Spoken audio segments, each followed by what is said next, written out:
Welcome to Miller's Monsters, and I have an urban legend for you. And I want to tell you about the Georgia home that began to ooze human blood from the walls and floors. And this happened in 1987, and Minnie and William was the couple's name, and they were in their late 70s. And Minnie had just finished taking a bath and got out of the tub and saw blood seeping up from the tile. Of course, startled, she called her husband, and they went and searched the house, and they found blood in the living room, the kitchen, a crawl space, one bedroom, a hallway, and the basement.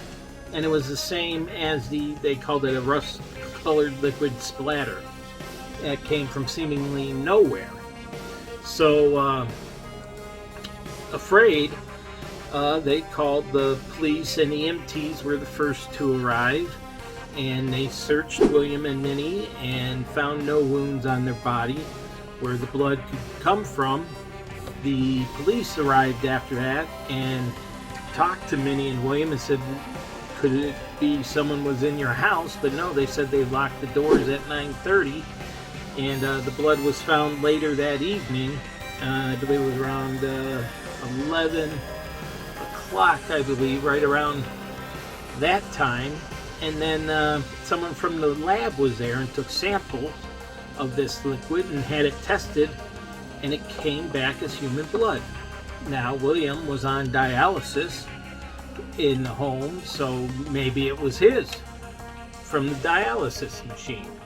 Well, his blood type was type A, Minnie's blood type was type A, but the blood was type O.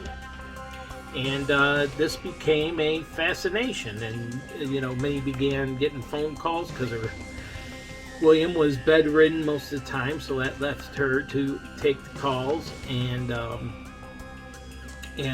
answer the door when the paranormal enthusiast came a-calling, and eventually Minnie got tired of it.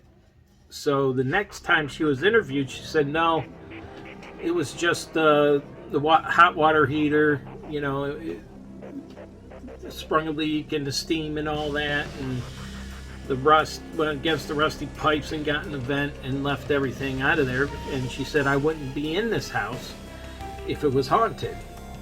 So that's how they left the story. And of course, there's a bunch of mystery. They were estranged with their children, so they thought maybe the children got in the house and planted the blood to try and get them declared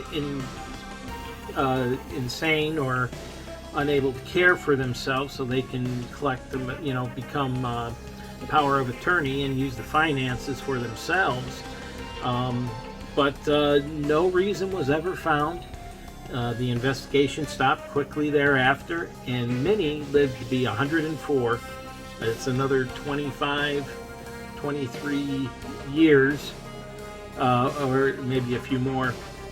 And nothing ever occurred again, and she never talked about it again. She proclaims up into her death that it was just rust in the water.